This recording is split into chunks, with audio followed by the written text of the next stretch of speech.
All right, are you leaning in the direction, because now that you have the wandering eye, not suggesting you're on the apps and you're swiping, no one's looking at your phone, but are you leaning towards a new number one ranking?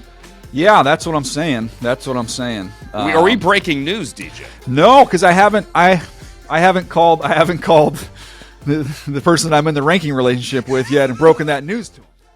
We are 1 week away, friends. Your long annual springtime nightmare is almost over. The buildup for the draft is almost done. As we sit here today and say, welcome to the best podcast available, we are 1 week away from the 2025 NFL Draft. My name is Andrew Siciliano, the home office. Jason Gibbs is in the cross-country mortgage campus. It's starting to feel like draft weather, Gibby. Good morning, and how are you? Finally, you know, we got teased a little bit. It was we hit 70, then a couple days of snow. We had snow showers on Wednesday morning. I went to bed Tuesday night. I took the dogs out at like 11. It was like flurrying. I'm like, this is ridiculous. Later in the week, back up near. We'll be pushing the mid 70s, and it's the roller coaster that is Cleveland, Ohio weather. But yeah, hey, no. We're turning the corner, hopefully. We're turning the corner for two reasons. Number one, the Guardians game on Sunday was their first home game, and they won them all except this one, in which the temperature got into the 50s. Big clap for that one. And number two, we're turning the page because Joe Flacco is back, Gibby. Let's go back. And obviously, as we tape this, it's a week after, basically. So the excitement is slightly muted and not the same reaction we all had the morning the news dropped. I am at the West Coast office. I kind of in that semi-conscious, almost waking up stage, kept hearing my phone bzz, bzz, bzz, bzz, bzz on my nightstand. And I'm like, what the heck is going on?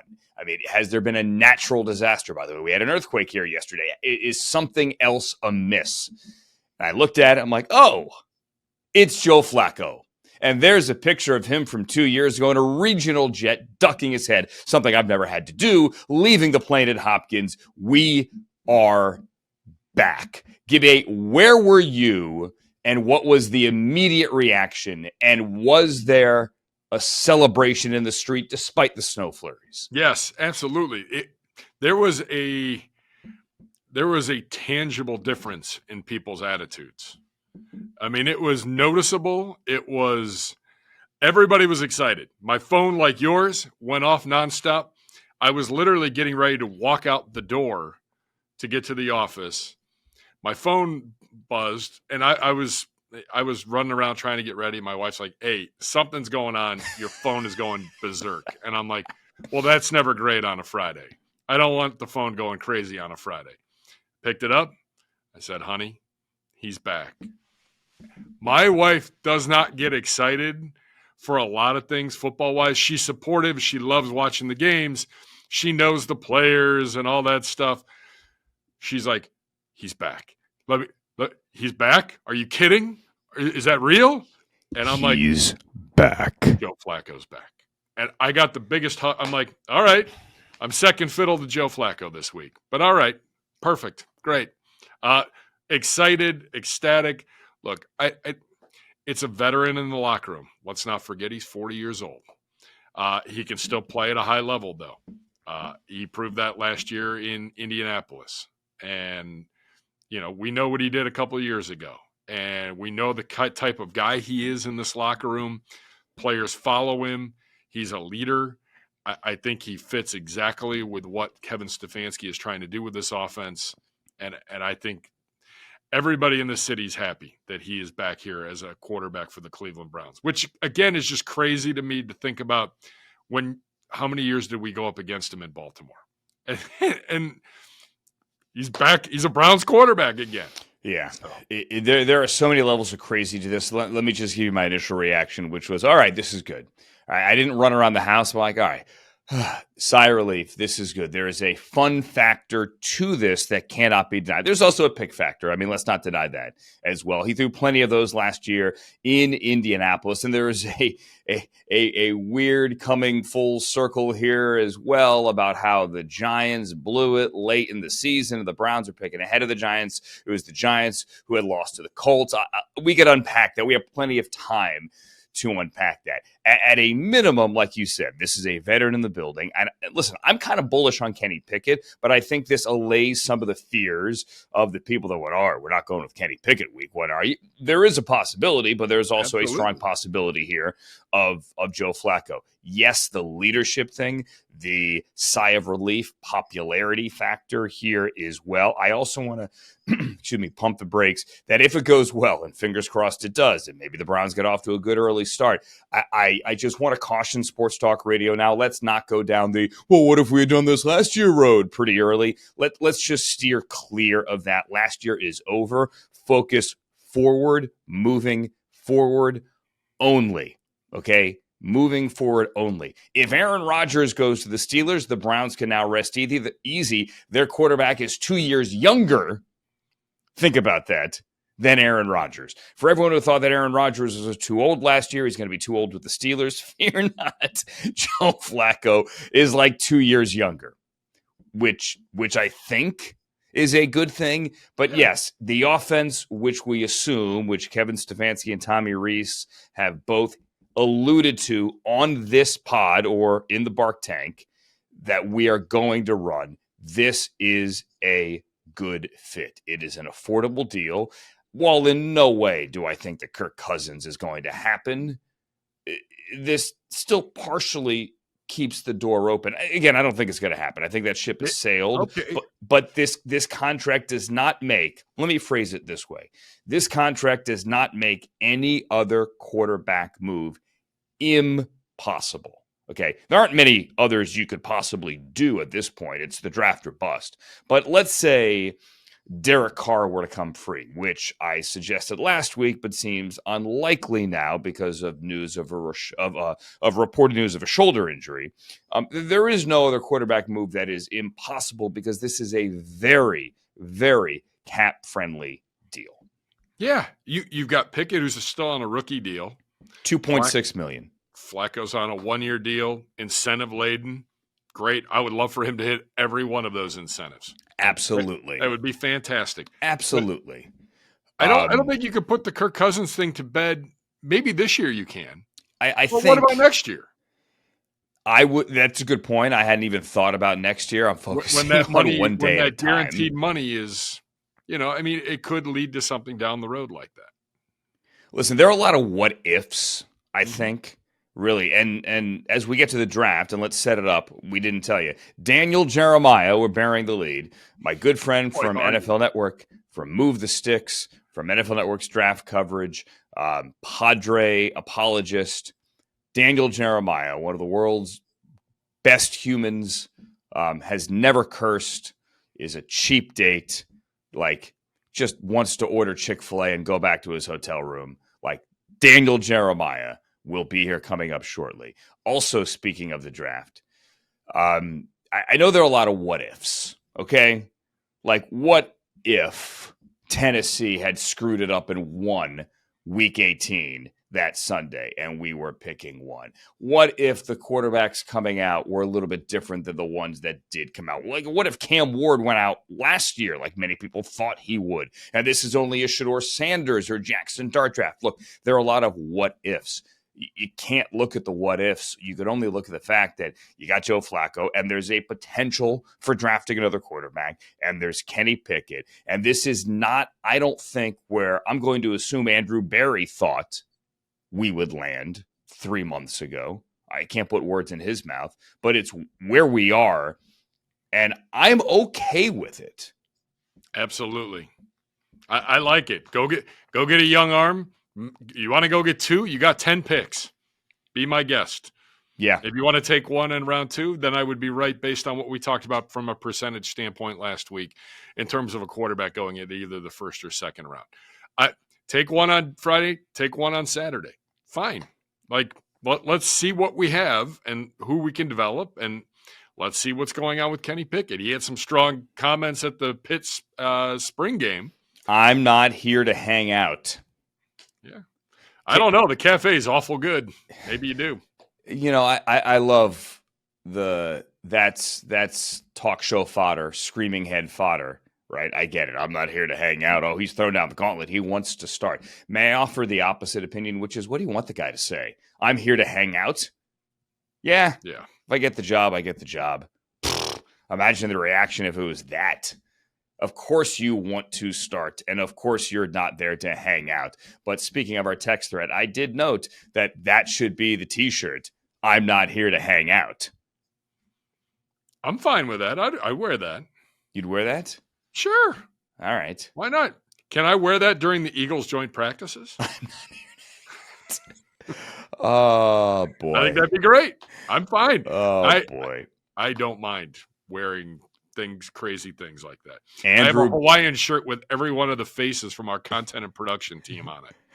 I have no problem wearing that either. I just gave away to charity a Rams. I'll work the Rams into this because you guys know I work for the Rams forever. Rams Hawaiian shirt.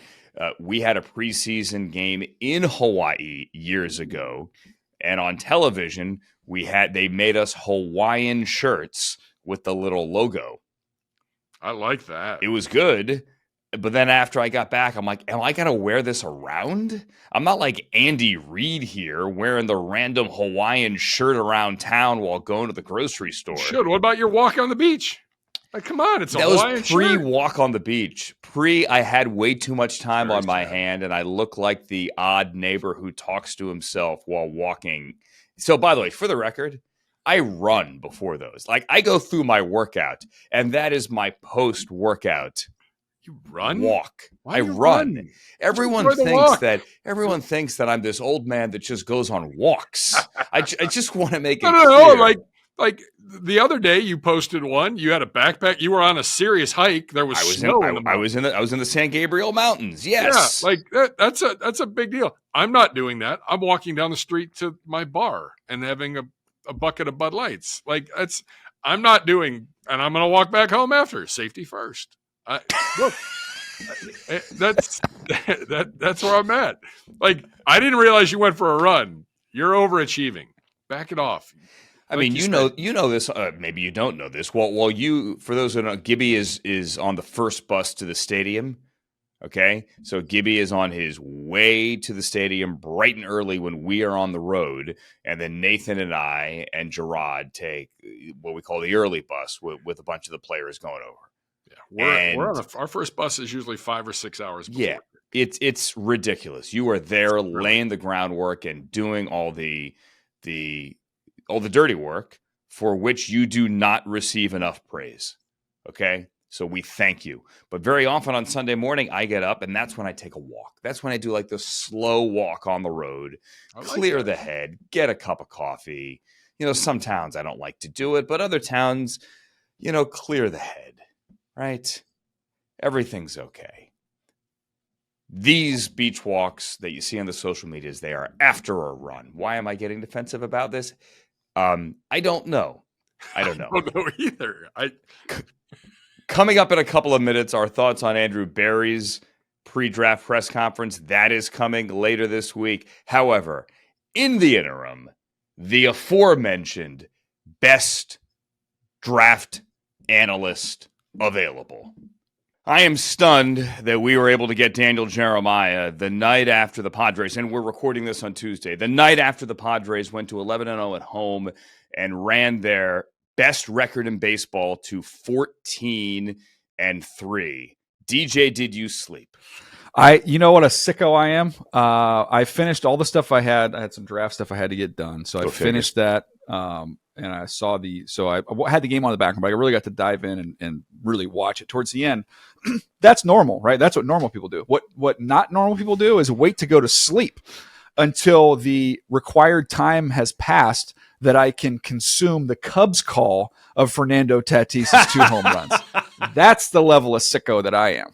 Because you want to hear their tears. I want to hear Shambi have some angst, and I want to hear Sutcliffe just struggle through that a little bit. You want to hear the pain in their voice. Yeah, that's I admit it. That's not normal. That's sick. I respect that. Yeah. I respect that. I also obviously respect your draft knowledge. Is why you're here, and we appreciate that you squeeze time in here the week before the draft. This isn't like mid-February. This is the week before the draft, so I'm going to thank you in advance.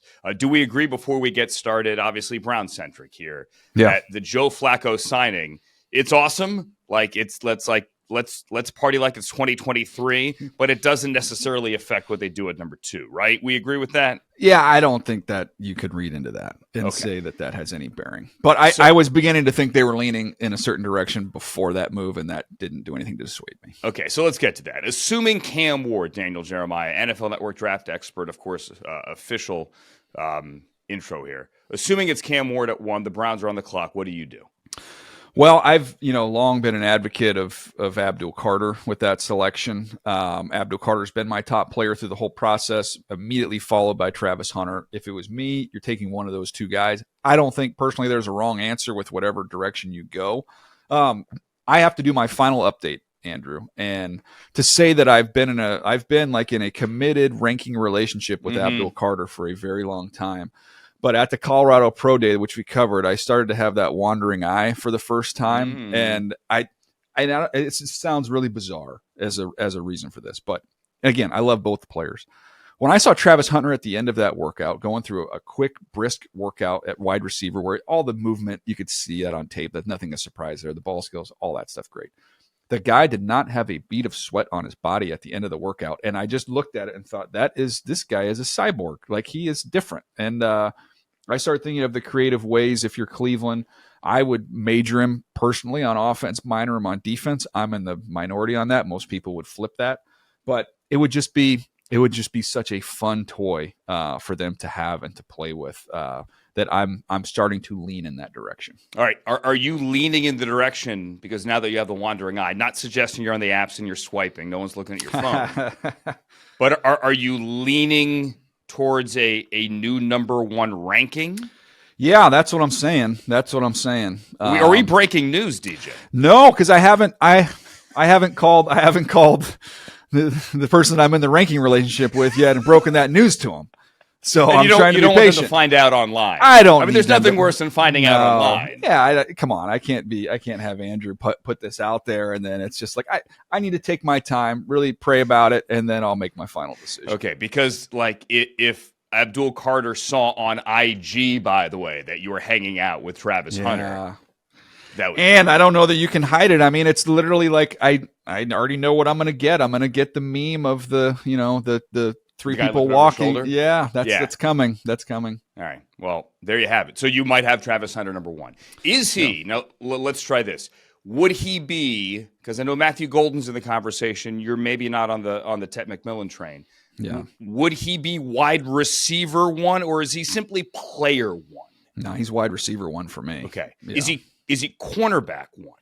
He's cornerback 1 for me as well, provided that you use him properly. I think there is some context to these things, and I don't think he's a press man, leave him alone, don't worry about that side of the field guy. That's not who he is. I think he's better as an off corner. I think he's better when he can take in the whole picture, use his instincts, and make plays on the ball. He's excellent at setting traps, all those things. I still think he's more developmental as a corner. I think he's, everybody said, well, it's a package of plays on offense. No. This guy can do everything on offense. I think you can play him inside. You can play him outside. He can go up and play above the rim. He can separate. Like, to me, I'm way more comfortable saying right now he's going to make an immediate impact, and you're going to notice it on offense. We're talking to Daniel Jeremiah, my friend from NFL Network here. Let's dive a little deeper there because Jim Schwartz well. You know what he likes to do defensively. Can Travis Hunter, if he has to, can he play man? Can he fit into the defense stylistically? Because I've heard a lot of people, and you kind of just said it there, that say he's more of a zone corner than a man corner. And you know what Schwartzy likes to do. Yeah. Well, and that's why I say there's the development, the work in progress. I don't think there's anything that would limit him from being an excellent press corner. He is not a press corner right now. So that, to me, is going to require more patience to be able to plug him in there and let him do that. Now, I also know I've been around Schwartz. I've known him forever. Like, he's obviously Georgetown. He's very smart. He would figure out ways to put him in advantageous positions until he can continue to grow and develop and do what he ultimately wants to do with him. So that to me would not be prohibitive at all. But I also think if you're the Browns, gosh, you go to the stadium and you're calling games and you look out there off the year Jerry Jeudy had on one side, and now you've got Travis Hunter on the other. And, we'll see. I'm sure we'll get into what they could do at the quarterback position in this draft, which would be a plus Travis Hunter, not as Travis Hunter, meaning you're not taking a quarterback, just as an alternate plan that you could still have somebody that you get excited about on the young side of things there as well. Real quick, you can't play Hunter inside, can you? He's got to play outside, right? We're talking corner, not wide out. Oh, corner? Yeah, no, corner. I don't want him to play him inside. Yeah. No, to me, I just think you get him outside. To me, the corner thing, especially if you want to use him on both sides of the ball, if you're playing inside, you're in a lot of run fits. You're going to be making a lot of tackles, and that's a big, rugged division that you're playing in. I don't necessarily want him taking on all that wear and tear. We're getting to the Browns quarterback thing here in a second, real quick, but this is actually kind of related, DJ. So news broke on Monday, if you want to call it news breaking, that the Giants would have a private workout with Shedeur Sanders. Is it news that they're having the workout, or is it news that they want us to know about the workout? Here's the thing at this time of year, and I'm glad you brought this up.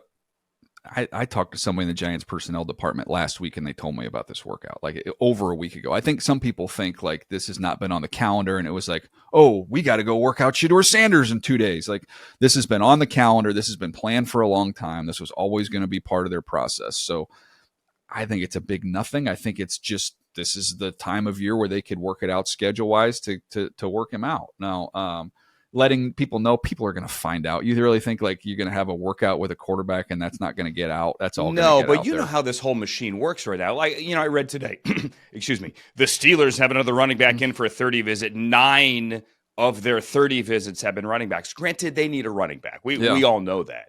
But you also know from working with the Browns, the Eagles, the Ravens, that so much of the last 10 days. Now we're at day 9. DaCosta had a presser today. Dan Morgan had a presser today. So much of this final countdown is just information, or more importantly, disinformation overload.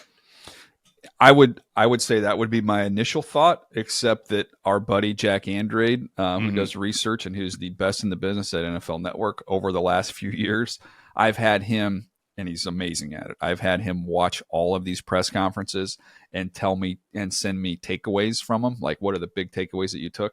And what I learned from that, Andrew, is we're giving these guys way too much credit as good poker players. A lot of times that information coming from that, and they've gone in that exact same direction on the draft. And I've been able to, on the set, be like, well, they said they needed this, and this is exactly what they just did. So I think sometimes we're giving them too much credit for diversion. In other words, the Steelers are going to take a running back at some point in time, and probably sooner than later. May not be at 21, but may be at 21. May be at 21, but sooner than later. All right, the Steelers and the Browns are kind of tied in together here, because the Steelers also are a potential quarterback team at 21. The Browns are certainly a potential quarterback team at 33. What do you think happens at 33? Do they have to trade back up if there's a guy that they want? Do they have to get ahead at 21? How do you read the bottom of night one, and really, I guess, the start with the Browns at the top of Friday? I think it's going to be just my opinion as we sit right now, and however many days out we are from the draft. 9. Right now, I would love to be the Denver Broncos, because as it feels to me, it feels like 2 and 3 not taking quarterbacks. And that is those two teams then realizing, okay, we do like, Jackson Dart's the name, to be fully transparent. Your Jackson Dart connected with both places, with the Giants and with the Browns. And the destination is north of the Pittsburgh Steelers. Pittsburgh Steelers are picking at number 21. The Denver Broncos are picking at 20. So that, to me, would be the team that could conceivably hold all the chips if those two teams, and the Browns and the Giants, want to come up for Jackson Dart. I've made the case when people talk about, do you take a quarterback at 3? Do you trade back if you're those teams, and just, if you're not comfortable, if you like to say you're a Jackson Dart team, you don't want to take him at 3. You have 2 options. We can trade back and take him, or we can trade back in and take him. And you'll know this as someone who's followed that team for a long time. I came in there right after the year after the what is not known as the Brady Quinn draft. It's known as the Joe Thomas draft, because Joe Thomas was the first person to speak at that press conference as your first pick. It's a different situation when you do that, and then you have a quarterback come along. The year before I got to Baltimore, it's not known as the Kyle Bowler draft. You know that for sure. It's known as a Terrell Suggs draft. They got one sure thing in the bucket, and then they took their swing. And look, those two swings didn't work out, but they walked away with the sure thing. I think that's where this draft is headed, where you're going to see both the Giants and the Browns get the two sure things in the draft in whatever order they come off, and Abdul Carter and Travis Hunter. And then but you know what, we still want to be aggressive and we'll take our swing, but that guy's going to be second to speak. And the Browns do have the 2 threes. They got one from Buffalo from Amari Cooper, which at the time felt painful. It was kind of not waving the white flag, but it was the surest sign that this season's not going where you thought it was going to go. But now with that extra 3, you have that ammunition. You also traded away the 5 for Kenny Pickett. As for Jackson Dart, your comp for him, I think, would surprise some Browns fans. Your comp is, and you're not suggesting he's going to win a Super Bowl tomorrow, but your comp's Jalen Hurts?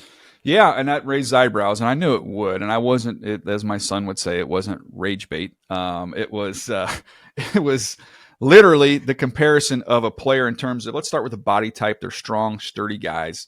And then you look at guys who got better each and every year throughout their careers. I think you can look at the same thing there. Now, obviously, Hurts is a better athlete, but man, Jackson Dart ran for a bunch of yards in the SEC, and he can move around and do things from that standpoint. And then maybe most of all was the wiring. When you talk to people around both of them, it was I don't want to say like not he's never going to fail, but it was you can buy into the person. Like everybody talks about how competitive they are. They're good leaders.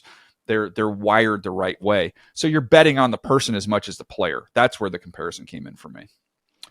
Also, when you think about betting, if you were to take Jalen Milroe, and honestly, I'm surprised he accepted the invitation to Green Bay, but if you take Jalen Milroe somewhere, whether it's at 33 or elsewhere, someone's going to take him, likely by the end of Friday. You're getting that lottery ticket. DJ, what is Jalen Milroe's ceiling? I mean, as a runner, he's got a Lamar Jackson ceiling. Like that's different body type, but that type of, this guy looks faster than everybody else on the field speed. Like that's different. So, I mean, I guess you would have to say that's the ultimate man. It all came together. It all clicked for him, which sounds lofty. A guy who's won multiple MVPs, but that's if it all clicks, but he's not entering into this process nearly as accomplished as Lamar Jackson was, but that's the dream. That's the goal. You surprised he went to Green Bay? Yeah, I don't know. On that deal, I don't know what the thought process is behind the invitations on some of those. Where it's, do you want to have a couple guys hang over for day 2, like just to have somebody else to bring up on the podium? That's a lot of names. Like you're saying 17. I think they're 17 invites or something along those lines. Like that's the odds are that somebody's not going in the first round when you have that many guys invited. So I just don't know what the logic was. Are you asking me will I be shocked if he's a first round pick? Yes, I would be shocked if he's a first round pick, but I've been shocked before. Would you, if you had to choose right now between Jackson Dart and Tyler Shuck, let's assume they're both there at 33, what would you do? I would take Dart. Because and it's not people say, oh, it's just because he's younger. No, and I mean the injuries and the durability bother me more with Shuck than the age does. And I'm going to always push back when people say, yeah, they're freak injuries. Injuries are injuries to me. In a draft room, you don't differentiate. Like there's guys get hurt, and they get hurt more often than other people, and that's a problem. So that's what concerns me there. Now, he is big. He's got a strong arm. He's a good athlete. There are tools. The age I don't really care about. I can understand why teams would have him over Dart. For me, I just think Jackson Dart is still on that climb, still on that ascent. And I just feel like I've got a guy who I've seen get the absolute crud kicked out of him and get back up. Yeah. So I hate to use the phrase hot take because that's not what I try to do. But the one thing that I get pushback from when I put this on social media, and I'm not trying to make some bold prediction. I'm not going to like do a victory lap if I'm right. I honestly don't care if I'm right, but I know you kind of are of like mind. But it's the opinion that Jackson Dart could go before Shedeur Sanders. 9 days out, DJ, What do you think the odds of that happening are? 50-50. I mean, I think there's a legit possibility that he ends up going ahead of Shedeur Sanders. So, like that's from just talking to different teams. And that's the other thing is like, look, it only takes one team. That's the answer to the question. If you want to take the easy way out, is that, you could have 31 teams feel one way. If the one team feels the other way and they pick him, then that does it. I'm just telling you, there are numerous teams that have him over Shedeur Sanders. So I can't be surprised if that's the way that this ends up falling when it all goes down. I have Shedeur over him on my list, but I would say it's a coin flip. Talking to Daniel Jeremiah here. How many running backs go Thursday? 3. Do you think Travion's there at 33 for the Browns? I don't. It's very similar to the Jahmyr Gibbs draft where everybody liked Jahmyr Gibbs and everybody and I read it as everybody likes him, but nobody's committed that they would take him, super high, but everybody likes him. And then the lesson is usually when everybody likes him, somebody's going to get some courage and go ahead and just do it.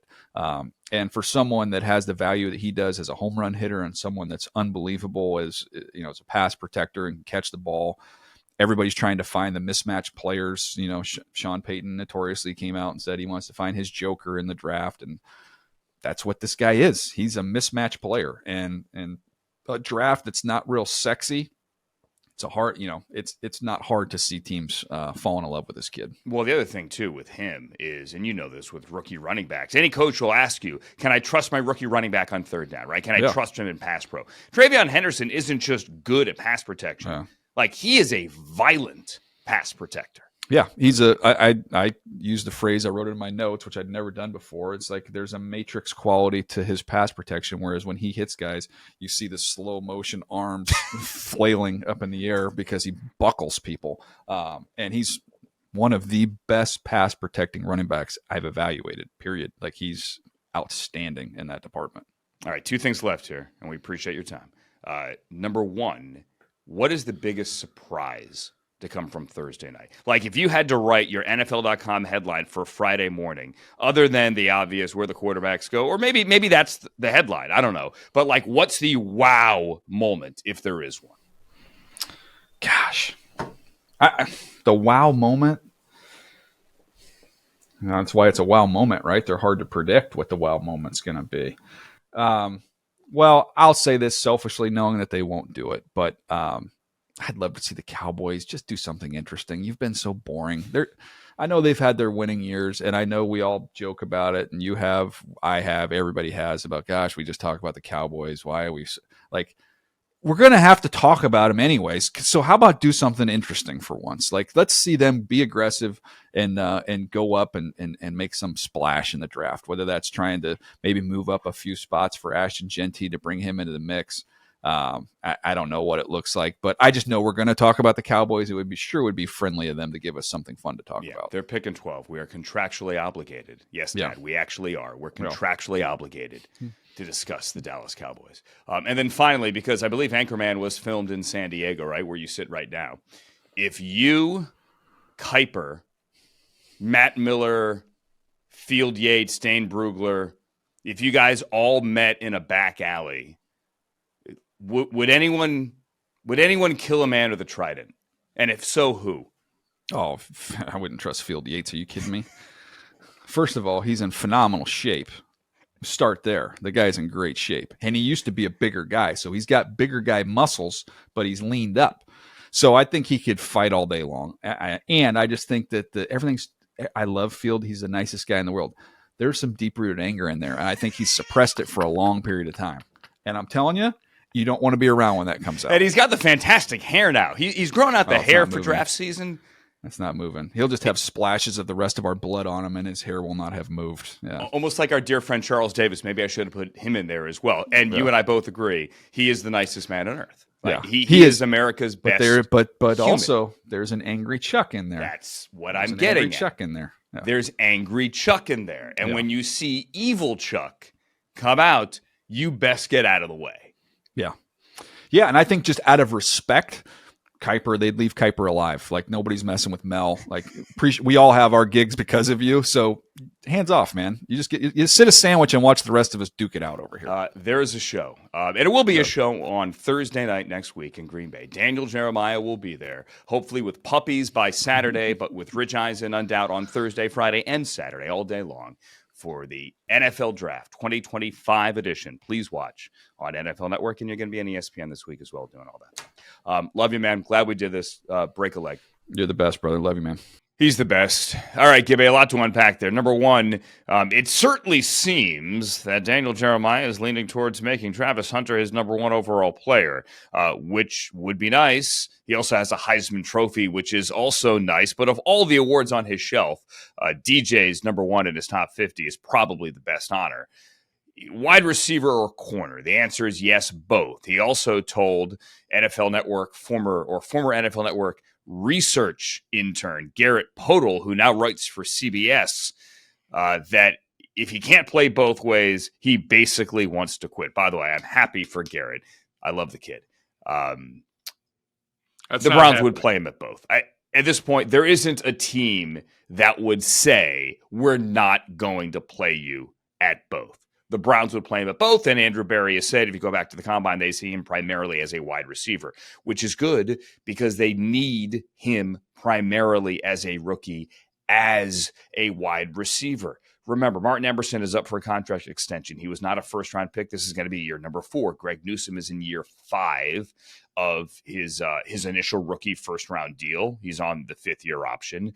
So there is potential at corner maybe in 2 years, but this year, I am fine with him as a wide receiver moonlighting as a corner, although I know, and I've made this point too, it's kind of easier the other way around.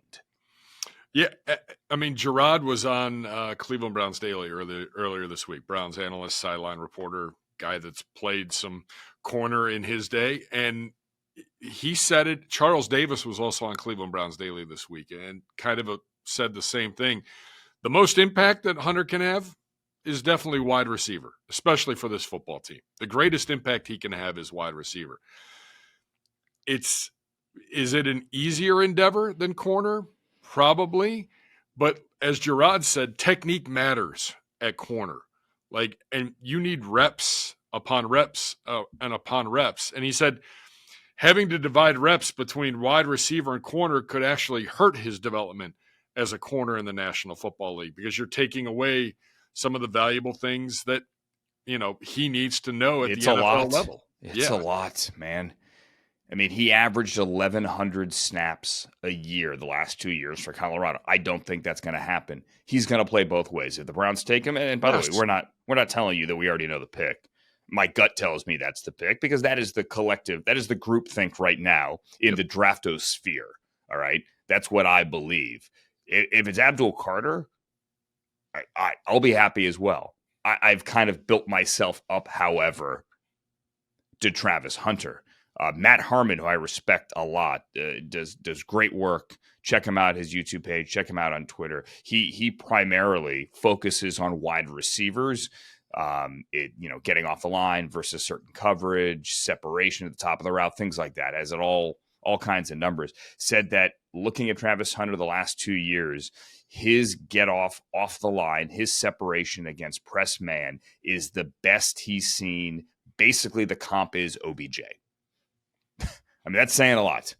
Well, and then throw in Mel Kiper earlier this week on ESPN Cleveland saying Travis Hunter's got my highest draft rate since John Elway.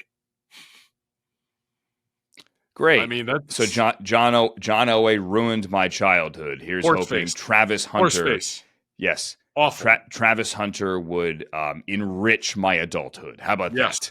I like this. I like that. Yeah, because he ruined both our... I once told John Elway, and he really didn't know me from Adam at this point. Very young in my career, I was at an event at the Super Bowl, and I bellied up to the bar to order a drink, and he was right there. We had a mutual friend. I dropped that mutual friend's name. He really seemed unimpressed, and then I said, as he may have told you, you ruined my childhood. And he was like, all right. Took his beer and left. That sounds about right for him. Yep. Since we've connected, he's a nice enough guy. I have no personal animus, but he ruined my childhood. Yeah. 100%. Ruined my childhood. Yeah. Yep. And Rich Karlis missed the kick. Yeah, he did. 100%. 100%. But I mean, this is the praise that's being thrown upon him. And Abdul Carter's got a lot of praise as well. I don't want to shortchange Abdul Carter because clearly he is a top level talent, and there's a reason why he's been number one on Daniel Jeremiah's top 50 board for most, if not all, of the draft process. He's a great player. I just think for what we need, Travis Hunter makes the most sense. Totally. And there's a difference between drafting for need and drafting the best player available. Obviously, this is the best podcast available. You understand the whole concept. Taking Travis Hunter over Abdul Carter is not drafting for need. It is taking the best player available. And the rankings with Carter and Hunter have been pretty much identical from everyone who does this. As DJ said, he is not only wide receiver one, he is cornerback one. I mean, it's an embarrassment of riches. It's on you and on your building to figure out how to handle it. And don't please misread anyone listening what Hunter said as kind of a veiled threat to teams. You have to play me both. No. Okay. The guy's a good kid. He truly, you know, draft for character, drafting Travis Hunter for character is a great pick. Just my opinion. And he's also really good at football. Really good at football. A little bit. And that's a win-win. Yeah, absolutely. So who knows? I don't know what will happen next week when we kick off this podcast. Maybe everything changes over the next 5 days. Well, let's lay out between now and then real quick. On Thursday, and we're recording this on Tuesday and Wednesday, Andrew Berry is going to speak. It is his typical pre-draft presser. Almost every team does this. As you've seen them trickle in during the week, there aren't many headlines. Vrabel did one in New England rather than Elliott Wolf claimed he didn't know what the Titans or Browns were doing. The Browns, probably the Titans. There's no way, obviously, he doesn't know what they are doing. The one in Carolina was interesting. Dan Morgan wouldn't comment on whether or not they would pick up the fifth-year option on left tackle Ike Ekwonu. Those are due May 1st. I mean, that's really just, I think, draft lying season here. Why tell anyone they're picking 8 right ahead of the Saints? Let people guess. They're in a great position with news of the Derek Carr injury. And then there's the Miami presser, which got contentious with Jalen Ramsey, with Tyreek Hill, with whatever. They were asked whether or not they're in a rebuild. I mean, it got ugly. I do not expect any major headline out of Andrew Berry's presser. And that's not a knock on him. It's simply the fact that he is known, and this is a compliment, to hold his cards close to his vest. Well, and I think you're not going to get anything draft-wise. That we're not going to talk about it, and you're going to have a 30-minute presser. But you could get a nugget or two based on, is someone going to ask him about Greg Newsome? Yep. And the option years, or, an extension for MJ, some of these other guys, I'm sure he's going to get a Nick Chubb question. Joe Flacco. So, I mean, it's probably going to be more about the current roster and NFL free agency than it is learning anything really about the draft.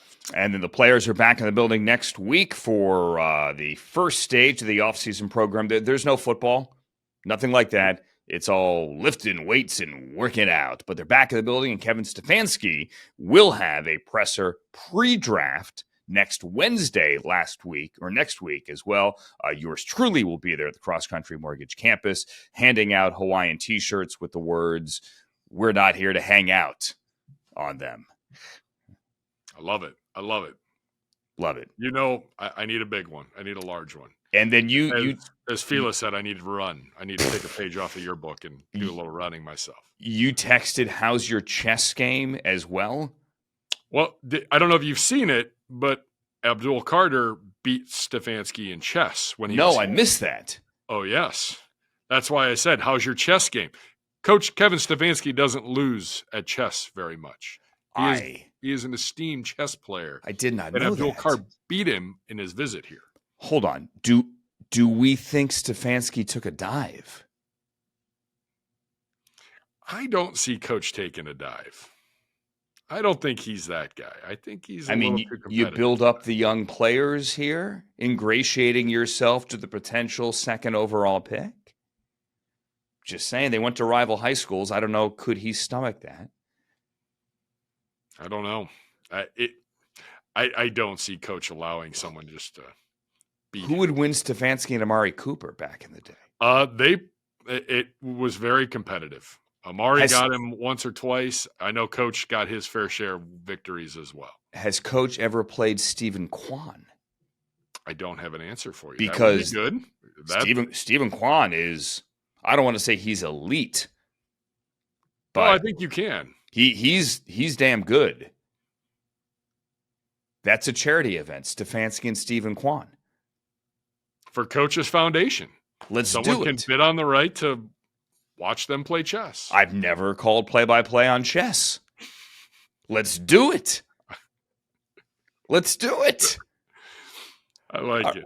All right. I like it as well. This is another rambling edition of the best podcast available. Thank you to Daniel Jeremiah. Coming up next week, it is finally, mercifully, draft week, and we'll be joining you live from the Cross Country Mortgage Campus. Live, debatable, but Cross Country Mortgage Campus, not. Enjoy your final weekend before the draft festivities. For Jason Gibbs, my name is Andrew Siciliano. So long, everyone.